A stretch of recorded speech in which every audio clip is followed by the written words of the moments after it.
So hi everyone, welcome back to another new video. So guys, finally इंजिनिअरिंगचे कॅपराउंडची registration process म्हणजेच कॅपराउंडचे application form filling ही आता ऑफिशियली सुरू झालेली आहे. म्हणजे आजपासून तुम्ही कॅपराउंडचा ॲप्लिकेशन फॉर्म भरायला घेऊ शकता. आता कॅपराउंडचा ॲप्लिकेशन फॉर्म तुम्हाला कसा भरायचा आहे, काय काय तुम्हाला स्टेप्स करावे लागतात, हे सगळं मी तुम्हाला आजच्या व्हिडिओमध्ये इन डिटेल एक्सप्लेन करणार आहे. A to Z complete process मी तुम्हाला सांगणार आहे स्टेप बाय स्टेप.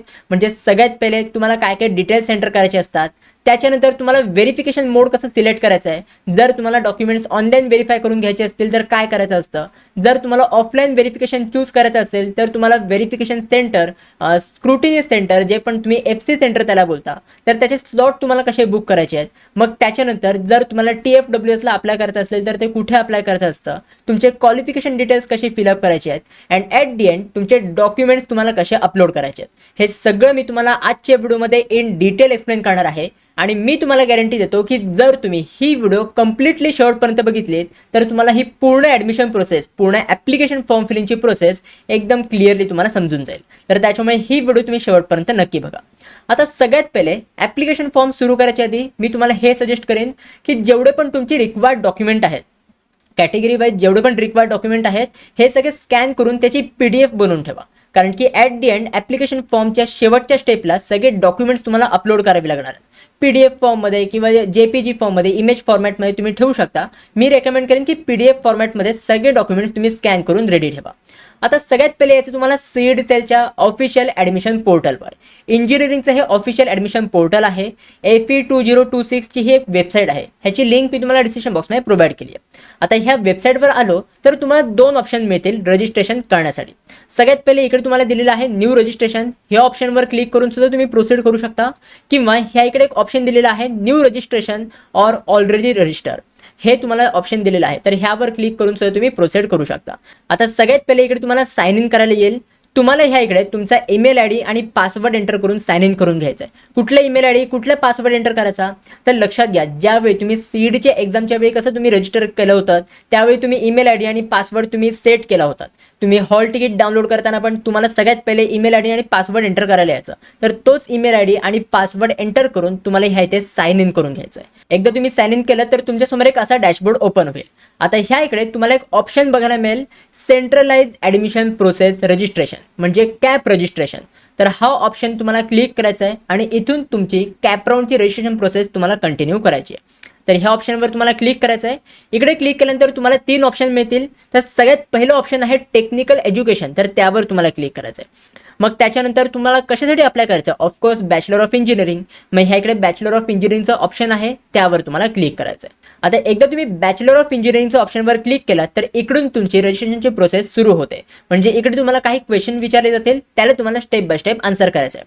सगळ्यात पहिला तुम्हाला क्वेश्चन विचारला आहे, have you appeared for PCM MST CET 2026. तुम्ही PCM ग्रुपला अप्लाय केलं होतं का, येस ऑर नो. जर अप्लाय केलं असेल तर तुम्हाला येसवर क्लिक करायचं आहे. आता अप्लाय केलं तर येसवर क्लिक केलं तर तुम्हाला इथे काही क्वेश्चन विचारतील.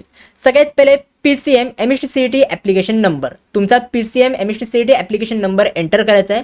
बट इथे अजून एक नोट दिलेली आहे, please enter your PCM CET application number in which you have obtained highest score. तर बघा ज्या पण अटेम्प्टमध्ये, आता आपले 2 अटेम्प्ट झाले होते CETच्या एक्झाममध्ये, सो ज्या पण अटेम्प्टमध्ये तुमचा हायएस्ट स्कोर आलेला असेल, जास्त पर्सेंटाईल तुमचे आलेले असतील, तर ते ॲप्लिकेशन नंबर, त्या स्कोर कार्डवरती तुमचा ॲप्लिकेशन नंबर दिलेला असेल तर तो ॲप्लिकेशन नंबर तुम्हाला ह्या इथे एंटर करायचा आहे. त्याच्यानंतर परत खाली विचारलं आहे PCM MST CET 2026 roll number, तुम्हाला रोल नंबर एंटर करायचा आहे. बट अगेन तुम्हाला इकडे तेच दिलेलं आहे, please enter your PCM CET roll number in which you have obtained highest score. ज्या पण अटेम्प्टमध्ये तुमचा जास्त स्कोर आलेला असेल तर त्या अटेम्प्टचं स्कोर कार्डचे जे डिटेल्स आहेत, ॲप्लिकेशन नंबर आणि रोल नंबर, हे तुम्हाला ह्या इथे एंटर करायचे आहेत. नीट एंटर करा, नाहीतर पुढे जाऊन प्रॉब्लेम होऊ शकतो. आता त्याच्यानंतर खाली विचारलं आहे PCM MST CET 2026 date of birth. तिथे तुम्हाला डेट ऑफ बर्थ एंटर करायची आहे. आणि एकदा तुम्ही हे सगळे डिटेल्स फिलअप केलेत ना, मग त्याच्यानंतर रेडमध्ये ऑप्शन दिलेला आहे चेक PCM CET डिटेल्स. ह्यावर तुम्ही क्लिक केलं, एकदा डिटेल्स सगळे फिलअप केलेत, ह्यावर तुम्ही क्लिक केलं, मग त्याच्यानंतर तुमचे सगळे डिटेल्स, तुमचे पर्सेंटाईल वगैरे हे ऑटोमॅटिकली फेच केले जातील. आता ह्या इकडे मी सगळे डिटेल्स फिलअप केले आणि फिलअप केल्यानंतर जसे मी रेड कलरच्या ऑप्शनवर क्लिक केलं तसे माझे सगळे पर्सेंटाईल हे ते फेच झालेले आहेत. कुठल्या अटेम्प्टचे पर्सेंटाईल फेच झाले आहेत, तर ज्या अटेम्प्टचे डिटेल्स मी हे ते एंटर केलेले आहेत त्या अटेम्प्टचे पर्सेंटाईल ह्या इकडे फेच झालेले आहेत. सो जो पण तुमचा बेस्ट रिझल्ट असेल, ज्याच्यामध्ये जास्त पर्सेंटाईल असतील, त्याचे डिटेल्स तुम्ही एंटर करा, नाहीतर पुढे जाऊन तुम्हाला प्रॉब्लेम होऊ शकतो. आता त्याच्यानंतर इकडे तुम्हाला अजून एक क्वेश्चन विचारला आहे, have you appeared for PCB MSc CET 2026? तुम्ही PCB ग्रुपची एक्झाम दिली आहेत का? Yes or no. जर PCB ग्रुपची एक्झाम नसेल दिली तर डायरेक्टली तुम्ही इथे नो सिलेक्ट करा. बट जर तुम्ही PCB ग्रुपची एक्झाम दिली असेल तर इकडे तुम्ही येस सिलेक्ट करा. येस सिलेक्ट केल्यानंतर तुम्हाला ह्या इकडे अगेन तुमचा ॲप्लिकेशन नंबर, तुमचा रोल नंबर एंटर करायचा आहे. 2 अटेम्प्टपैकी त्या अटेम्प्टचा नंबर एंटर करा ज्याच्यामध्ये जास्त पर्सेंटाईल मिळालेले असतील. हायेस्ट स्कोर ज्या अटेम्प्टमध्ये आलेला असेल त्याचे तुम्हाला डिटेल्स एंटर करायचे आहेत. हे ॲप्लिकेशन नंबर, रोल नंबर तुम्हाला तुमच्या स्कोर कार्डवरती बघायला मिळेल आणि दोन्ही अटेम्प्टचे स्कोर कार्डवरती डिटेल्स वेगवेगळे आहेत. सो त्याच्यामुळे नीट सांभाळून तुम्ही एंटर करा. एकदा तुम्ही हे सगळे एंटर केलं, तुमची डेट ऑफ बर्थ एंटर करायची आणि त्याच्यानंतर चेक PCB CET डिटेल्सवर क्लिक करून तुमचे पर्सेंटाईल तुम्हाला फेच करून घ्यायचे आहेत. आता बघा ह्या इकडे मी सगळे डिटेल्स एंटर केले PCB ग्रुपचे आणि सगळे पर्सेंटाईल हे ते फेच झालेले आहेत. ऑटोमॅटिकली फेच होतात, ह्याच्यामध्ये मॅन्युअली एंटर नाही करावं लागत. एकदा तुम्ही सगळे तुमचे पर्सेंटाईल फेच करून झाले, मग त्याच्यानंतर इथे काही इन्स्ट्रक्शन्स आहेत, हे तुम्ही रीड करून घ्या. अँड इकडे तुम्हाला एक खाली चेकबॉक्स बघायला मिळेल, I have read all important instructions. सगळे इन्स्ट्रक्शन रीड करून झाल्यानंतर ह्या चेकबॉक्सवर इकडे तुम्हाला क्लिक करायचं आहे आणि त्याच्यानंतर सेव्ह अँड प्रोसीडचं ऑप्शन दिलेलं आहे, तर त्यावर तुम्हाला क्लिक करायचं आहे. एकदा तुम्ही सेव्ह केलं, मग त्याच्यानंतर पुढची स्टेप आहे तुमचे रजिस्ट्रेशन डिटेल्स. सगळे तुमचे पर्सनल डिटेल्स हे आधी तुमचे एंटर करायचे आहेत. आता सगळ्यात पहिले जेवढे पण तुमचे पर्सनल डिटेल्स आहेत हे ऑटोमॅटिकली इथे फिलअप झालेले असतील, ऑटोमॅटिकली फेच झालेले असतील. तर सगळ्यात पहिले जे पण डिटेल्स तुमचे ऑटोमॅटिकली फेच झालेले आहेत हे सगळे तुम्हाला व्हेरीफाय करायचे आहे. सगळ्यात पहिले कॅन्डिडेट नेम, त्याच्यानंतर तुमचं फादर्स नेम झालं, कॅन्डिडेट फुल नेम तुमचं बरोबर आहे की नाही एकदा तुम्ही चेक करा. पाहिजे तर हे तुम्ही ह्या ते एडिटसुद्धा करू शकता. ह्या ते मला एडिट करायला पण ऑप्शन मिळतोय, सो त्याच्यामुळे तुम्ही एडिटसुद्धा करू शकता. मग त्याच्यानंतर तुमचा फादर्स नेम, तुमचा मदर्स नेम, त्याच्यानंतर तुमचं जेंडर पण परत एकदा इथे कन्फर्म करायचं आहे. मग त्याच्यानंतर तुमची डेट ऑफ बर्थ ऑलरेडी ते एंटर करून आलेली असेल. मग इकडे तुम्हाला विचारलं जाईल confirm your date of birth. तुमची डेट ऑफ बर्थ तुम्हाला कन्फर्म हे ते एंटर करायचे. मग त्याच्यानंतर तुमचं रिलिजन तुम्हाला इथे एंटर झालेलं असेल. फक्त तुम्ही चेक करा की आपलं रिलिजन हे ते बरोबर आलं आहे का, परत रिजन हे ते बरोबर आलं आहे का, आपली ॲन्युअल फॅमिली इन्कम, जी पण ॲन्युअल फॅमिली इन्कम आहे ही बरोबर हे ते आलेली आहे का. लक्षात घ्या, हे पण इम्पॉर्टंट आहे. पुढे जाऊन तुम्हाला इन्कम सर्टिफिकेटसुद्धा मागितलं जाईल जर तुम्ही कुठल्याही स्पेशल रिझर्वेशनसाठी किंवा TFWS EWS साठी अप्लाय करत असाल तर तुमच्याकडे इन्कम सर्टिफिकेटसुद्धा मागितलं जाईल. सो त्याच्यामुळे तुम्हाला ॲन्युअल फॅमिली इन्कमसुद्धा नीट एंटर करायचं आहे. मग त्याच्यानंतर तुमची मदर टंग, मग तुमची नॅशनॅलिटी. मग खाली तुम्हाला विचारलं जाईल की कॅन्डिडेट आधार कार्ड, म्हणजे आधार कार्डच्या प्रमाणे जे पण तुमचे डिटेल्स आहेत आधार कार्डवरनं ऑटो फेच केलेले डिटेल्स तुम्हाला खाली बघायला मिळतील. कॅन्डिडेट अपर आय डी तुम्हाला बघायला मिळेल, डेट ऑफ बर्थ बघायला मिळेल.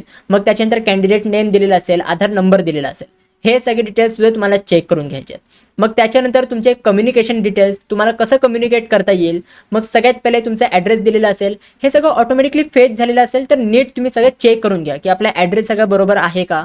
मग स्टेट, डिस्ट्रिक्ट, तालुका, विलेज, त्याच्यानंतर पिनकोड तुमचा बरोबर आहे का. टेलिफोन नंबर असेल तर तुम्ही ते एंटर करू शकता. मग त्याच्यानंतर खाली रेड कलरमध्ये तुम्हाला लिहून दिलं आहे 1 टाइम पासवर्ड म्हणजे OTP will be send to your mobile number given below for activation of your log in. तुमचं लॉग इन ॲक्टिवेट करण्यासाठी सगळ्यात पहिले जो पण मोबाईल नंबर तुमचा खाली दिलेला असेल, ह्या इकडे जो पण तुमचा मोबाईल नंबर असेल तर त्या मोबाईल नंबरवर तुमचा एक OTP येईल. ठीक आहे. आता ह्या इकडे मी जर क्लिक केला तर मोबाईल नंबर चेंज होत नाही आहे. सो जो पण मोबाईल नंबर ह्या इथे असेल त्याच्यावर तुमचा OTP येणार आहे आणि हा मोबाईल नंबर तुम्हाला ॲक्टिव्ह ठेवायचा आहे, कारण की पुढे येणारे जेवढे पण अपडेट्स असतील हे सगळं तुम्हाला ह्या मोबाईल नंबरवर नोटिफिकेशन प्रोव्हाइड केलं जाईल. तर त्याच्यामुळे तुमचा ॲक्टिव्ह मोबाईल नंबर इथे असला पाहिजे. मग इथे तुमचा ईमेल ID पण इथे ॲक्टिव्ह ईमेल ID असला पाहिजे. अगेन ईमेल ID पण इथे मला चेंज करायचा ऑप्शन नाही मिळत आहे. मग त्याच्यानंतर इकडे तुम्हाला कॅप्चा एंटर करावा लागेल, म्हणजे खाली जसे तुम्हाला लेटर्स दिलेले असतील आहे तसे लेटर्स तुम्हाला वरती एंटर करायचे आहेत. एकदा सगळे तुम्ही कॅप्चा वगैरे एंटर केलात मग खाली तुम्हाला ऑप्शन दिलेला आहे सेव्ह अँड प्रोसीड. आता सेव्ह अँड प्रोसीड करायच्या आधी जेवढं पण तुम्ही ॲप्लिकेशन फॉर्म इथे आत्तापर्यंत बघितल्यात हे सगळं तुम्ही व्हेरीफाय करून घ्या, सगळी डिटेल्स तुम्ही चेक करून घ्या सगळं करेक्ट आहे की नाही. एकदा सगळं करेक्ट असेल मग त्याच्यानंतर सेव्ह अँड प्रोसीडवर तुम्हाला क्लिक करायचं आहे. आता एकदा तुम्ही सेव्ह अँड प्रोसीडवर क्लिक केलं मग त्याच्यानंतर तुमच्या मोबाईल नंबरवर एक OTP येईल. OTP ज्या पण मोबाईल नंबरनी तुम्ही आता रजिस्टर केलेला असेल त्या मोबाईल नंबरवर OTP येईल, तर तो OTP तुम्हाला ह्या इथे एंटर करायचा आहे. एकदा तुम्ही OTP एंटर केलात मग त्याच्यानंतर व्हेरीफाय OTPचं ऑप्शन दिलेलं आहे त्यावर तुम्हाला क्लिक करायचं आहे. एकदा तुम्ही व्हेरीफाय OTP वर क्लिक केलं मग ह्या इथे तुमचं OTP व्हेरिफिकेशन कंप्लीट होईल आणि तुम्हाला एक ॲप्लिकेशन ID जनरेट होऊन मिळेल. आता हा ॲप्लिकेशन ID खूप इम्पॉर्टंट आहे. पुढे जाऊन मेरिट लिस्ट चेक करताना किंवा काही पण अलॉटमेंटची डिटेल्स चेक करताना हा तुम्हाला ॲप्लिकेशन ID एंटर करावाच लागणार आहे. सो आता ह्या रेड कलरमध्ये जो पण ॲप्लिकेशन ID तुम्हाला दिलेला असेल तर तो ॲप्लिकेशन ID कॉपी करून ठेवा, कुठल्या तरी नोटबुकमध्ये तुम्ही नोट करून ठेवा, कारण की हाच ID पुढे जाऊन तुम्हाला उपयोगाला येणार आहे. आता एकदा तुम्हाला ॲप्लिकेशन ID मिळाला मग त्याच्यानंतर खाली तुम्हाला एक ऑप्शन दिलेला आहे proceed to complete application form. हा ऑप्शन तुम्हाला दिलेला असेल तर त्यावर तुम्हाला क्लिक करायचं आहे. आता त्याच्यानंतर इकडे तुम्हाला 2 मेजर ऑप्शन्स मिळतील. इकडे तुम्हाला सिलेक्ट करायला मिळेल नक्की तुम्हाला डॉक्युमेंट व्हेरिफिकेशन कसं करायचं आहे. तुम्हाला ऑनलाईन व्हेरिफिकेशन करायचं आहे की ऑफलाईन व्हेरिफिकेशन करायचं आहे. जर तुम्हाला तुमचे डॉक्युमेंट्स ऑनलाईन व्हेरीफाय करायचे असतील तर इकडे तुम्हाला येलो कलरमध्ये लिहून दिलेलं आहे ई स्क्रुटिनी मोड. तर तुम्हाला ई स्क्रुटिनी मोड तुम्हाला सिलेक्ट करायचं आहे. एकदा तुम्ही ई स्क्रुटिनी मोड सिलेक्ट केलं मग त्याच्यानंतर तुमची प्रोसेस कंटिन्यू होईल. तुमचे पुढचे स्टेप्स अनलॉक होतील, पुढचे स्टेप तुम्हाला करायला येतील. ऑनलाईन स्क्रुटिनी मोडमध्ये म्हणजेच ई स्क्रुटिनी मोडमध्ये तुम्हाला घरी बसूनच डॉक्युमेंट तुमचे व्हेरीफाय होऊन जातात. तुम्हाला कुठेही जावं लागत नाही, ऑनलाईन व्हेरीफाय होऊन जातात. तुम्हाला लास्ट स्टेपला मी तुम्हाला लास्ट स्टेप दाखवेन तिकडेच तुम्हाला सगळे डॉक्युमेंट्स वगैरे अपलोड करावे लागतात. आता ह्याच्या इकडे अजून एक तुम्हाला ऑप्शन दिलेला आहे फिजिकल स्क्रुटिनी मोड. म्हणजे जर तुम्हाला पाहिजे असेल की तुम्हाला ऑफलाईन व्हेरिफिकेशन करून घ्यायचं असेल तर तुम्ही फिजिकल स्क्रुटिनी मोडला सिलेक्ट करू शकता. ह्याच्यामध्ये तुमचे डॉक्युमेंट्स ऑनलाईन व्हेरीफाय नाही होणार. इकडे तुम्हाला फिजिकल स्क्रुटिनी मोडमध्ये ऑफलाईन एका FC सेंटरमध्ये जाऊन तुमचे डॉक्युमेंट्स तुम्हाला व्हेरीफाय करून घ्यावे लागतील. सगळे ओरिजिनल डॉक्युमेंट तुम्हाला घेऊन जायचे आहेत आणि तिकडून तुम्हाला व्हेरिफिकेशन करून घ्यायचं आहे. आता फिजिकल स्क्रुटिनी मोड केल्यानंतर तुम्हाला स्लॉटसुद्धा बुक करायला येतील. ते कसं करायचं तर ते मी तुम्हाला दाखवतो. आता ह्या इकडे जर तुम्हाला ई स्क्रुटिनी करायचं असेल तर तुम्ही ह्या ऑप्शनवर क्लिक करून तुम्ही कंटिन्यू करा. बट जर तुम्हाला ऑफलाईन व्हेरिफिकेशन चूज करायचं असेल तर फिजिकल स्क्रुटिनी मोडचा ह्या इकडे ऑप्शन दिलेला आहे फिजिकल स्क्रुटिनी मोड म्हणून, तर त्यावर तुम्हाला क्लिक करायचं आहे. एकदा तुम्ही फिजिकल स्क्रुटिनी मोड सिलेक्ट केलात मग आता ह्या इकडे तुम्हाला टाइम स्लॉट बुक करायला येईल. सगळ्यात पहिले तुम्हाला डिस्ट्रिक्ट सिलेक्ट करायचं आहे की कुठल्या डिस्ट्रिक्टमध्ये तुम्हाला FC सेंटर पाहिजे, तुम्ही कुठल्या डिस्ट्रिक्टमध्ये राहता आणि तुमच्या जवळपास कुठले कॉलेजेस आहेत जे स्क्रुटिनी सेंटर्स आहेत हे सगळं तुम्हाला ह्या बघायला मिळेल. आता जसं की एक कुठला कॅन्डिडेट असेल जो पुण्यामध्ये राहतोय तर डिस्ट्रिक्ट ह्या इकडे तुम्ही पुणे सिलेक्ट करायचं. ठीक आहे, ते मल्टिपल डिस्ट्रिक्ट दिलेत. जर तुम्ही मुंबईमधनं असेल तर तुम्ही मुंबईसुद्धा करू शकता. आता कॅन्डिडेट पुण्यामधनं आहे तर मी ते पुण्यामधनं सिलेक्ट करतोय. मग त्याच्यानंतर स्क्रुटिनी सेंटर्स. आता पुणे डिस्ट्रिक्टमध्ये कुठले कुठले स्क्रुटिनी सेंटर्स आहेत तर त्या सगळ्याची लिस्ट तुम्हाला ह्या बघायला मिळेल. ठीक आहे, तर पुणे डिस्ट्रिक्टमध्ये हे काही स्क्रुटिनी सेंटर्स आहेत. आता हे फक्त लिमिटेड कॉलेजेसची नावं सेंटरची नावं ह्या इथे आली आहेत. अजून काही नावं ह्या इथे ॲड होऊ शकतात. उद्या सकाळपर्यंत किंवा काही वेळामध्ये हे नावं अजून अपडेट होऊ शकतात. म्हणजे अजून तुम्हाला स्क्रुटिनी सेंटरची लिस्ट तुम्हाला ह्या इथे बघायला मिळेल. आता सध्यापुरती फक्त लिमिटेड नावंच तुम्हाला ह्या इथे दिसतात. आता ह्या इकडे जे पण स्क्रुटिनी सेंटरमध्ये तुम्हाला ऑफलाईन व्हेरिफिकेशनला जायचं आहे ते सेंटर तुम्ही सिलेक्ट करा. तुमच्या घराजवळ कुठलं सेंटर आहे ते सेंटर तुम्ही सिलेक्ट करा. आता जसं की ह्या कॅन्डिडेटच्या घराजवळ ट्रिनिटी कॉलेज आहे तर इथे मी KJ ट्रिनिटी अकॅडमी हे कॉलेज सिलेक्ट करतो. आता एकदा तुम्ही स्क्रुटिनी सेंटर सिलेक्ट केलात की मी ह्या सेंटरमध्ये जाऊन म्हणजे ऑफलाईन डॉक्युमेंट व्हेरीफाय करून घेणार आहे. बट कुठल्या डेटला तुम्ही जाणार आहात डॉक्युमेंट व्हेरिफिकेशन करण्यासाठी तर सिलेक्ट डेट दिलेला आहे. ते इकडे तुमचे डेट सिलेक्ट करायचे आहेत. कुठले डेट्स अवेलेबल आहेत ते इकडे तुम्हाला काही डेट्स दिलेले असतील. आता ह्या इकडे मी 4 जुलै सिलेक्ट करतोय. बट तुमच्या कन्व्हिनियंटच्या अकॉर्डिंग तुम्ही जे पण डेट तुम्ही अवेलेबल आहात ज्या पण डेटला तुम्ही अवेलेबल आहात तर ती डेट तुम्ही ह्याचे सिलेक्ट करू शकता. एकदा तुम्ही हे सगळे डिटेल्स ह्याचे भरलेत की मला कुठले सेंटर पाहिजे कुठल्या डेटला मी जाणार आहे डॉक्युमेंट व्हेरीफाय करण्यासाठी मग त्याच्यानंतर इथे तुम्हाला व्ह्यू स्लॉटचा ऑप्शन दिलेला असेल तर व्ह्यू स्लॉटवर तुम्हाला क्लिक करायचं आहे. एकदा तुम्ही व्ह्यू स्लॉटवर क्लिक केलं मग त्याच्यानंतर इकडे तुम्हाला त्या सेंटरचं नाव दिलेलं असेल. तुम्ही कुठली डेट सिलेक्ट केली आहे ती डेट दिलेली असेल आणि मग त्याच्यानंतर कुठले टाईम स्लॉट्स हे ते अवेलेबल आहेत. जसं की आता ह्या सेंटरमध्ये जे आपण ट्रिनिटी अकॅडमीचं सेंटर बुक केलं आहे तर त्या सेंटरमध्ये सकाळी 10 ते 11 वाजेपर्यंत टाईम स्लॉट अवेलेबल आहे. 11 ते दुपारी 12 वाजेपर्यंत टाईम स्लॉट अवेलेबल आहे. त्याच्यानंतर दुपारी 12 ते 1 वाजेपर्यंत टाईम स्लॉट अवेलेबल आहे. तर ज्या पण टाईम स्लॉटला तुम्ही अवेलेबल असाल तर तो स्लॉट तुम्हाला इथे बुक करायचा आहे. ठीक आहे, लिमिटेड स्लॉट्स आहेत तर तुम्ही नीट चेक करून घ्या आणि किती बुक झाले आहेत किती व्हॅकंट आहे स्लॉट हे पण तुम्ही सगळे ह्या इथे बघू शकता. आता जर तुम्हाला सकाळी 10 ते 11 वाजेपर्यंतचा हा तुम्हाला टाईम स्लॉट पाहिजे असेल तर इकडे तुम्हाला बुक स्लॉटचा ऑप्शन दिलेला आहे तर त्यावर तुम्हाला क्लिक करायचं आहे. एकदा तुम्ही क्लिक केला तर इकडे तुम्हाला वरती नोटिफिकेशन येईल, एक पॉपअप येईल की are you sure you want to book this slot for final confirmation. नक्की तुम्हाला हा स्लॉट बुक करायचा आहे का, तर ओकेवर तुम्हाला क्लिक करायचं आहे. एकदा तुम्ही ओकेवर क्लिक केलं मग त्याच्यानंतर इकडे तुम्हाला दिलेला असेल की तुमचा स्लॉट हे ते बुक झालेला आहे.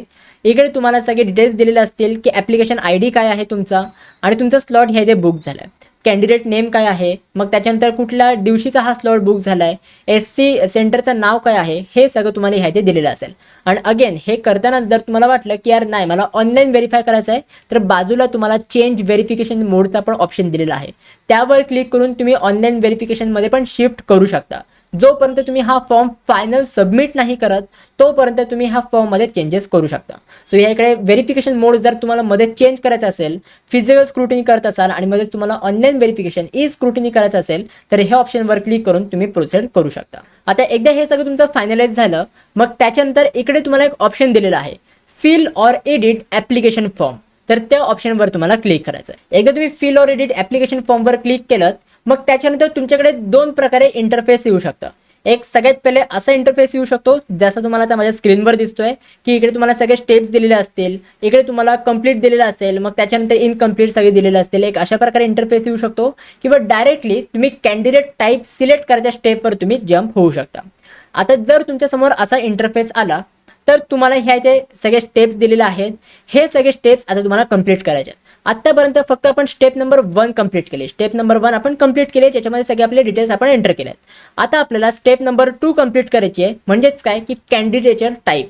आपल्याला कॅन्डिडेट टाईप इथे आपल्याला सिलेक्ट करायचं आहे.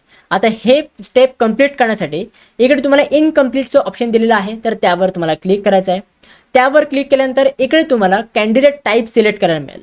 आता जर तुम्ही टाईप A कॅन्डिडेटमध्ये असाल, म्हणजे जर तुमची 10वी आणि 12वीची एक्झाम ही महाराष्ट्रामध्ये झाली असेल आणि तुमच्याकडे महाराष्ट्राचं डोमिसाईल सर्टिफिकेट असेल तर तुम्ही ऑब्व्हियसली ह्याच्या टाईप A कॅन्डिडेटमध्ये याल. त्याच्यानंतर टाईप B कॅन्डिडेटमध्ये ती मुले येतात ज्या मुलांनी क्वालिफिकेशन 10वी आणि 12वीची एक्झाम आउट ऑफ महाराष्ट्र स्टेटमध्ये दिलेली आहे, बट त्यांच्याकडे कॅन्डिडेट्सकडे किंवा त्यांच्या पॅरेंट्सकडे महाराष्ट्राचं डोमिसाईल सर्टिफिकेट आहे. मग ती मुलं टाईप B कॅन्डिडेटमध्ये येतात. टाईप C मध्ये ती मुलं येतात ज्या मुलांचे पॅरेंट्स सेंट्रल गव्हर्नमेंटमध्ये कामाला असतील आणि ते आता करंटली महाराष्ट्रामध्ये पोस्टेड असतील, तर ती मुलं टाईप C मध्ये येतील. टाईप D मध्ये ती मुलं येतील ज्यांचे पॅरेंट्स आता महाराष्ट्र गव्हर्नमेंटमध्ये कामाला आहेत, महाराष्ट्र गव्हर्नमेंटमध्ये ते सर्व्हिस सर्व करतात किंवा रिटायर्ड एम्प्लॉई आहेत, तर ती मुलं टाईप D कॅन्डिडेटमध्ये येतील. टाईप E मध्ये जर तुम्ही महाराष्ट्र कर्नाटका बॉर्डरमधनं बिलॉंग करत असाल तर त्याच्यामधनं तुम्ही त्या टाईप E कॅन्डिडेटमध्ये येत असता. तर सिम्पली जर तुम्ही 10वी 12वीची एक्झाम महाराष्ट्रामध्ये दिली असेल आणि जर तुमचं डोमिसाईल किंवा बर्थ सर्टिफिकेट महाराष्ट्राचंच असेल तर सिम्पली तुम्ही त्या टाईप A कॅन्डिडेटमध्ये येता. एकदा तुम्ही टाईप A सिलेक्ट केलं मग त्याच्यानंतर खाली तुम्हाला सेव्ह अँड प्रोसीडचं ऑप्शन दिलेलं आहे, तर त्यावर तुम्हाला क्लिक करायचं आहे. आता त्याच्यानंतर इकडे काही तुम्हाला प्रूफ विचारले जातील की जर तुम्ही ते टाईप A कॅन्डिडेट सिलेक्ट केलं असेल तर तुमच्याकडे टाईप A कॅन्डिडेट आहात तुम्ही टाईप A मध्ये बिलॉंग करताय, तर ह्याच्यासाठी तुमच्याकडे प्रूफ काय आहे. तुम्ही ह्या प्रूफसाठी एकतर तुम्ही बर्थ सर्टिफिकेट अपलोड करू शकता किंवा डोमिसाईल सर्टिफिकेट अपलोड करू शकता किंवा स्कूल लिव्हिंग सर्टिफिकेट अपलोड करू शकता. ह्या 3 डॉक्युमेंट्सपैकी कुठलं तरी एक डॉक्युमेंट तुम्हाला अपलोड करावं लागेल. जर तुमच्याकडे डोमिसाईल सर्टिफिकेट असेल सिम्पली तुम्हाला डोमिसाईल सर्टिफिकेट सिलेक्ट करायचं आहे. डोमिसाईल नसेल तर तुम्ही बर्थ सर्टिफिकेट सुद्धा तुम्ही अपलोड करू शकता. इथे तुम्हाला बर्थ सर्टिफिकेट मग सिलेक्ट करावं लागेल. ठीक आहे, मी ते डोमिसाईल सिलेक्ट करतो. मग त्याच्यानंतर select district from which candidate has past SSC. तुम्ही 10वीची एक्झाम कुठल्या डिस्ट्रिक्टमधनं पासआउट झाला आहेत तर ते डिस्ट्रिक्ट तुम्हाला इथे सिलेक्ट करायचं आहे. जर मी ते पुणे सिलेक्ट करतो, मग त्याच्यानंतर select district from which candidate has pass HSC, म्हणजे 12वीची एक्झाम कुठल्या डिस्ट्रिक्टमध्ये पासआउट झाल्या आहेत, मग तुम्ही ते डिस्ट्रिक्ट सिलेक्ट करायचं. त्याचं मी ते पुणे सिलेक्ट करतोय. एकदा तुम्ही हे सगळे डिटेल्स सिलेक्ट केले, SSC आणि HSC डिटेल्स सिलेक्ट केले, तर ऑटोमॅटिकली इथे तुमची होम युनिव्हर्सिटी लिहून येईल की तुम्ही कुठल्या युनिव्हर्सिटीमध्ये बिलॉंग करता. तुमची होम युनिव्हर्सिटी कुठली आहे, तर इकडे सावित्रीबाई फुले पुणे युनिव्हर्सिटी ही तुमची होम युनिव्हर्सिटी आहे, हे तुम्हाला इथे लिहून दिलं जाईल. जे तुम्ही डिटेल्स सिलेक्ट कराल त्याच्या अकॉर्डिंग हे डिटेल्स येतील. मग त्याच्यानंतर select taluka from which candidate has pass HSC. 12वीची एक्झाम कुठल्या तालुक्यामधनं पासआउट केली आहे तर ते तालुका तुम्हाला ह्या इथे सिलेक्ट करावं लागेल. इथे काही तालुका दिलेले असतील ते तुम्हाला सिलेक्ट करायचं आहे. मग त्याच्यानंतर खाली आपल्याला कॅटेगरी डिटेल्स एंटर करायचे आहेत. आता कॅटेगरी डिटेल्स पण काळजीपूर्वक एंटर करायचे आहेत. सगळ्यात पहिले तुम्हाला विचारलं आहे तुम्ही कुठल्या कॅटेगरीमधनं बिलॉंग करता. सगळे कॅटेगरीचे लिस्ट डाऊन करून दिलेले आहेत. Open, SC ST, VJ, NT1, NT2, NT3, OBC, SBC, SCBC हे सगळे कॅटेगरीज इथे तुम्हाला लिस्ट डाऊन करून दिलेले आहेत. आता जर तुम्ही ते ओपन सिलेक्ट केलं तर इकडे तुम्हाला लिहून येईल की तुमची ॲन्युअल फॅमिली इन्कम एवढी आहे. आता त्याच्यानंतर ओपन कॅटेगरीची मुलं EWSला ॲप्लिकेबल असतात, बट तुमची annual family income below 8 lakhs असली पाहिजे. आता ह्या इकडे तुम्हाला EWSला अप्लाय करायचं आहे का, येस ऑर नो. जर तुम्ही येस सिलेक्ट केलं तर परत तुम्हाला ते कास्टचं नाव एंटर करायला येईल. मग त्याच्यानंतर तुमच्याकडे EWS सर्टिफिकेट आहे का, अवेलेबल असेल मग त्याच्यानंतर एंडला तुम्हाला EWS सर्टिफिकेट अपलोड करावं लागेल. जर EWS सर्टिफिकेट नसेल तर तुम्ही नॉट अप्लाय करू शकता. बट जर तुम्ही EWS सर्टिफिकेटला अप्लाय केलेलं असेल, त्याची तुमच्याकडे रिसिप्ट आहे, तर तुम्ही रिसिप्टवर सुद्धा हे व्हेरिफिकेशन करू शकता. सिम्पली तुम्हाला अप्लाइड बट नॉट रिसिव्ड करायचं आहे. मग त्याच्यानंतर इकडे तुम्हाला अजून काही डिटेल्स विचारले जातील, ॲप्लिकेशन नंबर, ॲप्लिकेशन डेट, नंतर कुठल्या डिस्ट्रिक्टमध्ये इश्यू केलं हे सगळे डिटेल्स विचारले जातील. तर तुमच्या रिसिप्टवर हे सगळे डिटेल्स दिलेले असतील. ठीक आहे, हे झालं EWSसाठी आणि ओपनसाठी. आता जर तुम्ही SC ST मध्ये बिलॉंग करत असाल तर सिम्पली तुम्हाला SC सिलेक्ट करायचं आहे. मग त्याच्यानंतर कुठल्या कास्टमध्ये बिलॉंग करता तर ती कास्ट तुम्हाला ह्या इथे सिलेक्ट करायची आहे. जर मी ह्या इकडे ही कास्ट सिलेक्ट केली, मग त्याच्यानंतर तुमच्याकडे कास्ट व्हॅलिडिटी आहे का, असेल तर अवेलेबल करा. जर तुम्ही अप्लाय केलेलं असेल तर अप्लाइड बट नॉट रिसिप्ट करा. तुमच्याकडे रिसिप्ट असेल तर रिसिप्टवर पण तुम्ही काम चालू शकता. SC ST कॅटेगरीला नॉन क्रिमिलियर सर्टिफिकेट नाही लागत, तर इथे तुम्हाला नॉन क्रिमिलियरचं ऑप्शन नाही दिलं आहे. जर तुम्ही इतर कुठल्या कॅटेगरीमधनं असाल, SC BC मधनं असाल, तर परत तुम्हाला ते विचारलं जाईल तुम्ही कुठल्या कास्टमध्ये बिलॉंग करता. तिथे मराठा कास्ट आहे. तुमच्याकडे व्हॅलिडिटी सर्टिफिकेट आहे का, available, applied but not received, not applied. जर अवेलेबल असेल तर अवेलेबल करा. रिसिप्ट असेल त्याची, तुमच्याकडे ओरिजिनल डॉक्युमेंट अजून आलेलं नसेल तर अप्लाइड बट नॉट रिसिव्ड करा. इकडे तुम्ही अप्लाइड बट नॉट रिसिव्ड केलं तर तुम्हाला अजून काही डिटेल्स एंटर करायला मिळतील, जे की तुमच्या रिसिप्टवरती दिलेले असेल. तर हे सगळे डिटेल्स एंटर करावे लागतील. जर तुम्ही OBC कॅटेगरीमधनं बिलॉंग करत असाल तर सिम्पली तुम्हाला OBC सिलेक्ट करायचं आहे. मग त्याच्यानंतर तुमची कास्ट तुम्हाला इथे सिलेक्ट करायची आहे, कुठल्या कास्टमध्ये तुम्ही बिलॉंग करता. एकदा तुम्ही कास्ट सिलेक्ट केली, मग त्याच्यानंतर तुम्हाला इथे कास्ट व्हॅलिडिटी सर्टिफिकेट तुमच्याकडे आहे का, परत 3 ऑप्शन मिळतील, available, applied but not received, not applied. Available असेल तर अवेलेबल करा. तुमच्याकडे त्याचे रिसिप्ट असेल, अजून ओरिजिनल सर्टिफिकेट आलेलं नसेल तर सिम्पली तुम्ही अप्लाइड बट नॉट रिसिव्ड करा. जर तुम्ही नॉट अप्लाइड केलं तर सिम्पली तुम्हाला इथे नॉट अप्लाइड सिलेक्ट करावं लागेल. जर अवेलेबल असेल तर सिम्पली अवेलेबल करून द्या. मग त्याच्यानंतर नॉन क्रिमिलियर सर्टिफिकेट, तुमच्याकडे नॉन क्रिमिलियर सर्टिफिकेट आहे का, परत 3 ऑप्शन मिळतील, अवेलेबल असेल तर अवेलेबल करा. जर ओरिजिनल डॉक्युमेंट नसेल, त्याची रिसिप्ट असेल तर तुम्ही रिसिप्टवर सुद्धा काम चालवू शकता. टेम्पररी बेसिसवर तुम्ही रिसिप्टवर सुद्धा व्हेरिफिकेशन कंप्लीट करून घेऊ शकता. ठीक आहे, ते तुम्ही रिसिप्ट अपलोड करत असताना सगळं तुम्हाला ॲप्लिकेशन नंबर वगैरे विचारलं जाईल. सिम्पली अवेलेबल असेल तर अवेलेबल सिलेक्ट करा. आणि एकदा तुम्ही हे सगळे डिटेल्स सिलेक्ट केले, मग इकडे तुम्हाला काही खाली इन्स्ट्रक्शन दिलेले असतील, हे तुम्ही नीट वाचून घ्या, काय काय इन्स्ट्रक्शन दिलेले आहेत. आणि मग त्याच्यानंतर तुम्हाला सेव्ह अँड प्रोसीडवर क्लिक करायचं. आता त्याच्यानंतर इकडे आपली नेक्स्ट स्टेप सुरू होईल, जी आहे स्पेशल रिझर्वेशनची. आता ह्याच डिटेल्समध्ये तुम्हाला सगळे विचारलं जाईल की तुम्ही PWD कॅन्डिडेट आहात का, तुम्हाला TFWSला अप्लाय करायचं का, हे सगळं तुम्हाला विचारलं जाईल. आता सगळ्यात पहिले आपल्याला विचारलं आहे की तुम्ही PWD कॅन्डिडेट आहात का, नॉट ॲप्लिकेबल. जर तुम्ही ऑलरेडी नॉट ॲप्लिकेबल असाल तर नॉट ॲप्लिकेबलच ठेवून ठेवा. बट जर तुम्ही PWD कॅन्डिडेट असाल तर जी पण तुमची डिसेबिलिटी असेल ही सगळी तुम्हाला इथे सिलेक्ट करायची. मग त्याच्यानंतर is a parent defence personnel, जर तुमचे पॅरेंट्स डिफेन्समध्ये असतील तर हे तुम्ही इथे सिलेक्ट करू शकता. डोमिसाइल डिफेन्स पर्सनल कॅन्डिडेट किंवा non domicile defence personnel candidate. Domicile असाल तर तुम्ही ते डोमिसाइलवर क्लिक करा. मग त्याच्यानंतर प्रायोरिटी तुम्हाला सिलेक्ट करायला मिळेल. ठीक आहे, बट जर तुम्ही नॉन डोमिसाइल असाल तर अगेन तुम्हाला नॉन डोमिसाइल सिलेक्ट करायचं आहे आणि प्रायोरिटी तुम्हाला सिलेक्ट करायची आहे. हे फक्त डिफेन्ससाठी आहे. जर तुमचे पॅरेंट्स डिफेन्समध्ये नसतील, सिम्पली तुम्हाला ते नॉट ॲप्लिकेबलच ठेवायचं आहे, काही पण चेंजेस नाही करायचे. मग त्याच्यानंतर तुम्हाला एक ॲन्युअल फॅमिली इन्कम दिलेली असेल. स्टार्टिंगला जी आपण ॲन्युअल फॅमिली इन्कम बघितली होती, व्हेरीफाय केली होती, तर तीच तुम्हाला इन्कम ह्या इथे बघायला मिळेल. मग त्याच्यानंतर इकडे तुम्हाला विचारलं आहे, do you want to apply for TFWS. तुम्हाला TFWSला अप्लाय करायचं आहे का. आता TFWS म्हणजे काय, जर ह्याचा तुम्हाला प्रश्न पडला असेल तर ह्याच्यावर मी तुम्हाला एक डिटेलमध्ये व्हिडिओ प्रोव्हाइड केली आहे. त्या व्हिडिओची लिंक मी तुम्हाला डिस्क्रिप्शन बॉक्समध्ये प्रोव्हाइड करतो आहे. ती व्हिडिओ तुम्ही एकदा चेक करून घ्या, म्हणजे TFWS काय असतात, त्याचे काय बेनिफिट्स असतात हे तुम्हाला समजून जाईल. आता जर तुम्हाला TFWSला अप्लाय करायचं असेल तर सिम्पली तुम्हाला इथे येस सिलेक्ट करायचं आहे. येस सिलेक्ट केल्यानंतर पुढे जाऊन जेव्हा तुमचा ऑप्शन फॉर्म सुरू होईल, आता फायनल मेरिट लिस्ट डिक्लेअर झाल्यानंतर जेव्हा तुमचं ऑप्शन फॉर्म सुरू होईल, ज्याच्यामध्ये ॲक्च्युअल तुम्हाला कॉलेजची लिस्ट अपलोड करायला मिळेल, त्यावेळी तुम्हाला TFWSच्या चॉईस कोडचे पण कॉलेजेस दिसतील. कधी दिसतील, जर तुम्ही TFWSला ते येस करत असाल तरच दिसतील. जर तुम्हाला TFWSला अप्लायच नाही करायचं असेल, तुम्हाला TFWS नकोच आहे, सिम्पली तुम्ही ते नो सिलेक्ट करा. लक्षात घ्या, आता जर तुम्ही नो सिलेक्ट केलं तर पुढे जाऊन तुम्ही चेंज नाही करू शकत. पुढे जाऊन जर तुम्हाला वाटलंच की आपल्याला TFWS थ्रू पण अप्लाय करायचं आहे, मग त्यावेळी चेंज नाही करू शकत. तर त्याच्यामुळे आत्ताच तुम्ही येस ऑर नो तुम्ही ते सिलेक्ट करून द्या. मग त्याच्यानंतर आर यू ऑर्फन, तुम्ही ऑर्फन आहात का, इकडे तुम्हाला असाल तर तुम्ही ते हे डिटेल्स सिलेक्ट करू शकता.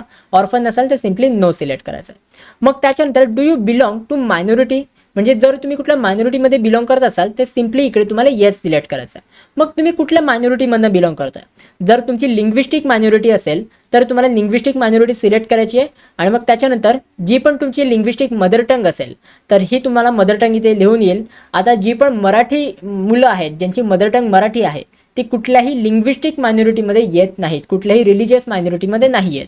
बट जर तुमची मायनॉरिटी हिंदी असेल किंवा इतर कुठली लिंग्विस्टिक मायनॉरिटी असेल तर ती मायनॉरिटी तुम्हाला ते सिलेक्ट करायची आहे. जर तुम्ही रिलिजियस मायनॉरिटीमध्ये असाल तर तुम्ही ते रिलिजियस मायनॉरिटीवर क्लिक करायचं आहे. मग त्याच्यानंतर तुम्ही कुठल्या रिलिजनमध्ये बिलॉंग करताय, जर तुम्ही हिंदू असाल तर तुम्ही कुठल्याही मायनॉरिटीमध्ये येत नाही, मायनॉरिटीला सिम्पली तुम्हाला नो करायचं आहे. जर तुमची मदर टंग मराठी असेल आणि जर तुम्ही रिलिजनमध्ये हिंदू असाल तर तुम्हाला सिम्पली मायनॉरिटी डिटेल्सला नो सिलेक्ट करायचं आहे. इकडूनच तुम्ही नो सिलेक्ट करू शकता. बट जर तुम्ही कुठल्याही इतर रिलिजनमध्ये बिलॉंग करत असाल, ख्रिश्चन, मुस्लिम, सिंधी अशा कुठल्या रिलिजनमध्ये बिलॉंग करत असाल तर ते रिलिजन तुमचं लिहून येईल इथे. आणि मग त्याच्यानंतर ते रिलिजन कुठल्या मायनॉरिटीमध्ये तुम्ही बिलॉंग करताय, रिलिजियस मायनॉरिटी, ती तुम्हाला ह्या इथे सिलेक्ट करायची आहे. ठीक आहे, सिम्पली मी याकडे नो सिलेक्ट करतोय बिकॉज ज्या कॅन्डिडेटचा फॉर्म मी भरतोय तो कुठल्याही मायनॉरिटीमध्ये बिलॉंग नाही करत. आता हे सगळे डिटेल्स तुम्ही फिलअप केलेत. मग त्याच्यानंतर इकडे तुम्हाला सेव्ह अँड प्रोसीडचं ऑप्शन दिलं आहे तर त्यावर तुम्हाला क्लिक करायचं आहे. एकदा तुम्ही सेव्ह अँड प्रोसीडवर क्लिक केलं मग त्याच्यानंतर इकडे तुम्हाला क्वालिफिकेशन डिटेल्स फिलअप करायला येतील. सगळ्यात पहिले तुम्हाला 10वीचे डिटेल्स तुम्हाला फिलअप करायला मिळतील आणि मग त्याच्यानंतर तुमचे 12वीचे डिटेल्स तुम्हाला फिलअप करायला मिळतील. सगळ्यात पहिले तुम्हाला 10वीचा बोर्ड सिलेक्ट करायचा आहे, तुम्ही कुठल्या बोर्डमधनं 10वीची एक्झाम पासआउट झाला आहेत. नंतर पासिंग इयर कुठलं आहे ते सिलेक्ट करायचं आहे. ड्रॉपर असाल तर तुम्ही पासिंग इयर जे पण तुमचं आहे प्रिव्हियस इयरचं हे तुम्ही सिलेक्ट करू शकता. मग त्याच्यानंतर तुमचा सीट नंबर इथे एंटर करायचा आहे. एकदा सीट नंबर तुम्ही एंटर केलात मग त्याच्यानंतर तुम्हाला किती मार्क्स मिळाले, किती मार्क्सपैकी, marks obtain, marks out of आणि पर्सेंटेज. बघा इथे जसं तुम्ही ऑब्टेन मार्क्स क्लिक कराल, जसं की जर मी ते 80 सिलेक्ट केलं आणि त्याच्यानंतर कितीपैकी मी ते 100 एंटर केलं मग त्याच्यानंतर ऑटोमॅटिकली आपले पर्सेंटेज हे ते कॅल्क्युलेट होऊन येतात. त्याच प्रकारे जसे तुम्ही सायन्सचे, इंग्लिशचे आणि ॲग्रिगेट मार्क्स हे एकदा तुम्ही एंटर केले, किती मार्क्स मिळाले आहेत, किती मार्क्सपैकी तुम्हाला मिळाले आहेत, हे सगळे तुम्ही एंटर केलं तर ऑटोमॅटिकली तुमचे पर्सेंटेज हे ते कॅल्क्युलेट होऊन येतील. आता हे सगळे डिटेल्स मी फिलअप करून घेतो. मग त्याच्यानंतर पुढचे काय एंटर करायचे ते मी तुम्हाला दाखवतो. आता एकदा तुम्ही 10वीचे सगळे तुमचे मार्क एंटर केलेत मग त्याच्यानंतर आता तुम्हाला 12वीचे मार्क एंटर करायचे. आता ह्याच्याकडे तुम्हाला विचारलं आहे क्वालिफाईंग एक्झाम, तुम्ही कुठली एक्झाम क्वालिफाय केली आहे, HSC, तुम्ही 12वीची एक्झाम देऊन ही ॲडमिशन प्रोसेसमध्ये पार्टिसिपेट करताय की डिप्लोमामध्ये तुम्ही आहात आणि डिप्लोमामधनं आता तुम्ही फर्स्ट इयर इंजिनिअरिंगसाठी अप्लाय करताय, हे सगळं तुम्हाला विचारलं असेल. तर ह्याकडे ह्या कॅन्डिडेटनी 12वीची एक्झाम दिली आहे आणि 12वीची एक्झाम थ्रू तो पुढच्या प्रोसेससाठी जातोय. आता एकदा तुम्ही HSC ह्या इकडे तुम्ही सिलेक्ट केलं मग त्याच्यानंतर खाली तुम्हाला अजून काही डिटेल्स फिलअप करायला येतील. जसे की ह्या इकडे तुम्हाला सगळ्यात पहिले विचारलं जाईल कुठल्या प्लेसमधनं पासआउट केलं आहे, तर इथे तुम्हाला ऑफकोर्स इंडियामधनं तुम्ही असाल ते इंडिया सिलेक्ट करायचं आहे. HSC बोर्ड कुठल्या बोर्डमधनं पासआउट केलं आहे तर महाराष्ट्र बोर्ड, CBSE वगैरे असेल ते इकडे सगळं दिलेलं आहे. इथे मी महाराष्ट्र बोर्ड करतोय. त्याच्यानंतर HSC पासिंग इयर तुम्हाला इथे सिलेक्ट करायचं आहे 2024. जे पण तुमचं पासिंग इयर असेल हे तुम्ही सिलेक्ट करा. 2026ला तुम्ही पास झाला असाल तर इकडे तुम्हाला ऑप्शन दिलेला आहे. ठीक आहे, तर तो ऑप्शन तुम्हाला सिलेक्ट करायचा आहे. मग त्याच्यानंतर इकडे तुम्हाला सीट नंबर दिलेला असेल तर सीट नंबर तुम्हाला ह्या इथे एंटर करायचा आहे. मग त्याच्यानंतर कॅन्डिडेट मदर्स नेम, कॅन्डिडेटचं मदर नेम तुम्हाला एंटर करायचं आहे जे तुम्हाला मार्कशीटवरती दिलेलं असेल. मग त्याच्यानंतर candidate name as on marksheet, कॅन्डिडेटचं नाव मार्कशीटवरती कसं दिलं आहे तर त्याप्रमाणे तुम्हाला ह्या इथे एंटर करायचं आहे. एकदा तुम्ही हे सगळे डिटेल्स एंटर केलेत मग त्याच्यानंतर गेट HSC डाटावर क्लिक करायचं आहे. एकदा तुम्ही ह्या रेड ऑप्शनवर क्लिक केलं तर ऑटोमॅटिकली तुमचे सगळे 12वीचे मार्क, जे पण तुमचे 12वीचे मार्क्स आहेत, physics, chemistry, mathematics, vocational subject, सगळे मार्क तुमचे ऑटोमॅटिकली फिलअप होऊन येतील. तर हे सगळं तुम्हाला आधी एंटर करायचे वरचे डिटेल्स आणि मग त्याच्यानंतरच तुमचे मार्क हे ते ऑटोमॅटिकली फेच होतील. आता तुम्ही ह्याकडे स्क्रीनवर बघू शकता, याकडे गेट HSC डाटावर क्लिक केल्यानंतर जे पण तुम्हाला मार्क मिळाले होते हे सगळे ऑटोमॅटिकली फेच झालेले आहेत. मग त्याच्यानंतर खाली तुम्हाला सेव्ह अँड प्रोसीडचं ऑप्शन दिलेलं आहे, मग त्यावर तुम्हाला क्लिक करायचं आहे. एकदा तुम्ही सेव्ह अँड प्रोसीडवर क्लिक केलं मग त्याच्यानंतर तुमचे JEEचे मार्क विचारले जातील. आता ह्या इकडे काय विचारलंय, have you appeared for JEE Main 2026 conducted by NTA? तुम्ही JEE एक्झामला अपियर केलं होतं का, येस ऑर नो? नो असेल तर सिम्पली नो करा. मग त्याच्यानंतर खाली तुम्हाला सेव्ह अँड प्रोसेडचं ऑप्शन बघायला मिळेल. बट जर तुम्ही JEE एक्झाम दिली असेल, तुम्हाला कितीही पर्सेंटाईल असू देत, एकदम कमी जरी पर्सेंटाईल असतील, CET पेक्षा JEE कमी पर्सेंटाईल मिळाले असतील, तरी पण तुम्ही JEE अप्लाय करा. JEEला ह्या इथे येस तुम्ही इथे सिलेक्ट करा. येस सिलेक्ट केल्यानंतर इकडे तुम्हाला ऑप्शन येईल get JEE score data from DigiLocker. म्हणजे JEEचा स्कोर डाटा हा तुम्ही डायरेक्टली डिजिलॉकरवरनं फेच करू शकता. तर सिम्पली तुम्हाला ह्या इकडे क्लिक करायचं आहे. मग त्याच्यानंतर इकडे तुम्हाला स्टेप्स कंप्लीट करायला येतील. सगळ्यात पहिले तुम्हाला हे व्हेरिफिकेशनचे स्टेप्स कंप्लीट करायचे आहेत. त्यासाठी तुम्हाला स्टार्ट व्हेरिफिकेशनवर क्लिक करायचं आहे. एकदा तुम्ही स्टार्ट व्हेरिफिकेशन केलं तर सगळ्यात पहिले तुमचा आधार कार्ड नंबर विचारला जाईल. आधार कार्ड नंबर तुम्हाला ह्या इथे एंटर करायचा आहे. एकदा तुम्ही आधार नंबर एंटर केला तर तुम्हाला नेक्स्ट करायचं आहे. नेक्स्ट केल्यानंतर थोडी स्क्रीन लोड होईल. मग त्याच्यानंतर तुमच्या मोबाईल नंबरवर एक OTP आलेला असेल. ज्या मोबाईल नंबरला OTP आपलं आधार कार्ड लिंक आहे त्या नंबरवर तुम्हाला OTP येईल. तर तो OTP तुम्हाला ह्या इथे एंटर करायचा आहे आणि त्याच्यानंतर तुम्हाला सबमिट करायचं आहे. सबमिटवर क्लिक केलं तर त्याच्यानंतर थोडी स्क्रीन लोड होईल आणि मग त्याच्यानंतर तुम्हाला पुढची स्टेप येईल. आता ह्या नेक्स्ट स्टेपमध्ये तुम्हाला तुमचा पिन नंबर एंटर करायचा आहे. तुमचा डिजिलॉकरचा पिन ह्या इकडे तुम्हाला एंटर करायचा आहे. एकदा तुम्ही एंटर केलात मग त्याच्यानंतर तुम्हाला डनवर क्लिक करायचं आहे. मग त्याच्यानंतर इकडे तुम्हाला व्हेरीफाय गोसाठी काही तुम्हाला डिटेल्स मागतील, जसे की तुमचा अपार ID इथे तुम्हाला टिक करायचं आहे. त्याच्यानंतर तुमचं आधार कार्ड तुम्हाला इथे टिक करायचं आहे. क्लास 12 मार्कशीट इथे तुम्हाला टिक करायचं आहे. डिजिलॉकर ड्राईव्ह इथे पण तुम्हाला टिक करायचं आहे. एकदा तुम्ही सगळं सिलेक्ट केलं मग त्याच्यानंतर हे जे पण तुम्हाला डेट वगैरे दिलेली आहे ही सगळी तुम्ही चेक करून घ्या आणि त्याच्यानंतर अलाउवर तुम्हाला क्लिक करायचं आहे. तर अलाउवर तुम्ही क्लिक करा. बट आता जर तुमचा ॲप्लिकेशन फॉर्ममध्ये JEEला अप्लाय करत असेल तर जे मी तुम्हाला स्टेप सांगितले ते तुम्हाला कंप्लीट करून तुम्हाला सेव्ह अँड प्रोसेड ह्याचे तुम्हाला करायचं आहे. आता नेक्स्ट स्टेप आहे, तुम्हाला ह्या इकडे तुमचा फोटोग्राफ आणि सिग्नेचर अपलोड करायचे. आता हे कसं अपलोड करायचं आहे तर सिम्पली तुम्हाला इकडे ऑप्शन दिलेला आहे सिलेक्ट अपलोड टाईप. सगळ्यात पहिले तुम्हाला फोटोग्राफ अपलोड करायचा आहे की सिग्नेचर. आता मला फोटोग्राफ अपलोड करायचा असेल तर मी फोटोग्राफवर क्लिक करेन. इकडे तुम्हाला ओपनचं ऑप्शन दिलेला असेल तर त्यावर तुम्हाला क्लिक करायचं आहे. मग जिथे तुम्ही तुमचे फोटोग्राफ आणि सिग्नेचर सेव्ह केलेले असेल तर तो फोल्डर तुम्हाला ओपन करायचा आहे आणि तिथून तुम्हाला तुमचा फोटोग्राफ सिलेक्ट करायचा आहे. जसं मी इथे फोटोग्राफ सिलेक्ट केला. जर मला इथे फोटोग्राफ क्रॉप वगैरे करायचा असेल तर मी करू शकतो. जर तुम्हाला पण करायचं असेल तर तुम्ही करू शकता. मग त्याच्यानंतर इकडे अपलोडचा ऑप्शन दिलेला आहे त्यावर तुम्हाला क्लिक करायचं आहे. अपलोड केल्यानंतर फोटोग्राफ अपलोड होईल.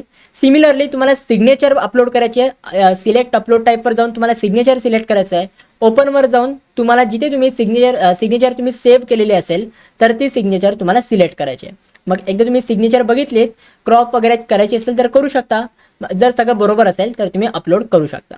एकदा तुम्ही फोटोग्राफ आणि सिग्नेचर हे तुम्ही अपलोड केलं तर तुम्ही चेक करा की फोटोग्राफच्या ठिकाणी मी फोटोग्राफ अपलोड केला आहे का, सिग्नेचरच्या ठिकाणी मी सिग्नेचर अपलोड केली आहे का. नाहीतर काही मुलं उलटं करतात, फोटोग्राफच्या ठिकाणी सिग्नेचर टाकतात.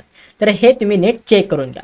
एकदा सगळं बरोबर असेल मग त्याच्यानंतर तुम्ही सेव्ह अँड प्रोसीडवर क्लिक करू शकता. आता एकदा तुम्ही सेव्ह अँड प्रोसीड केलं मग त्याच्यानंतर ह्या इकडे तुम्हाला एक मोस्ट इम्पॉर्टंट स्टेप करायचे. ह्या स्टेपमध्ये तुम्हाला तुमचे डॉक्युमेंट्स हे अपलोड करायचे आहेत. जरी तुम्ही ऑनलाईन व्हेरिफिकेशन करत असाल किंवा तुम्ही ऑफलाईन व्हेरिफिकेशन करत असाल, लास्ट स्टेपला तुम्हाला सगळे डॉक्युमेंट्स हे अपलोड करावे लागतात. जे पण तुम्ही डिटेल्स फॉर्ममध्ये फिलअप केले असतील, जसे की स्टार्टिंगला आपल्याकडे डोमिसाईल सर्टिफिकेट अवेलेबल आहे हे आपण सिलेक्ट केलं होतं, तर त्याच्यामुळे आपल्याला डोमिसाईल सर्टिफिकेट अपलोड करायला सांगितलं आहे. त्याचप्रमाणे आपल्याला बाकीचे पण कॅटेगरी वाईज डिटेल्स अपलोड करायला सांगितले आहेत. जसं आपण सिलेक्ट केलं होतं की माझ्याकडे caste certificate, caste validity, non criminal certificate available आहे, तर हे सुद्धा डॉक्युमेंट मला अपलोड करायला सांगितले आहेत. अगेन ह्या इकडे मला इन्कम सर्टिफिकेटचा सुद्धा ऑप्शन दिलेला आहे. म्हणजे आपण TFWSला अप्लाय केलं आहे. आता जर तुम्ही TFWSला अप्लाय केलं तर नक्कीच तुम्हाला इथे इन्कम सर्टिफिकेट अपलोड करायला येईल आणि ह्या इथे तुमची income certificate annual family income तुमची बिलो और अप टू 8 lakhs ही तुमची असली पाहिजे, म्हणजे तुमच्या पॅरेंट्सची. तर ह्याचे तुम्हाला इन्कम सर्टिफिकेट पण अपलोड करावं लागेल. सो तुम्हाला कसं अपलोड करायचं आहे तर सगळ्यात पहिले आपल्याला विचारलं आहे की इंडियन नॅशनॅलिटी, म्हणजे आपल्याला नॅशनॅलिटी सर्टिफिकेट अपलोड करायचं आहे. मग सिम्पली तुम्हाला ह्या इथे अपलोडचा साईन दिलेला आहे त्यावर क्लिक करायचं आहे. अपलोडच्या साईनवर क्लिक केल्यानंतर इकडे तुम्हाला काही रेडमध्ये ऑप्शन दिलेले आहेत, काही इन्स्ट्रक्शन दिलेले आहेत की तुम्ही ते PDF फॉर्ममध्ये डॉक्युमेंट अपलोड करू शकता. आधार कार्ड हे ते व्हॅलिड नसणार आहे नॅशनॅलिटीसाठी. For nationality please upload school leaving certificate और बर्थ सर्टिफिकेट और पासपोर्ट और नॅशनॅलिटी सर्टिफिकेट. म्हणजे तुम्ही स्कूल लिव्हिंग सर्टिफिकेट, पासपोर्ट किंवा बर्थ सर्टिफिकेट सुद्धा अपलोड करू शकता. तुमच्या डोमिसाईल सर्टिफिकेटवर जर तुमचं डोमिसाईल आणि एज नॅशनॅलिटी असं काही लिहिलेलं असेल, डोमिसाईलवर पण काही मुलांचं नॅशनॅलिटी लिहिलेलं असतं, तर तुम्हाला डोमिसाईल सुद्धा तुम्ही अपलोड करू शकता. सिम्पली तुम्ही ह्या इकडे ओपनवर क्लिक करायचं आहे.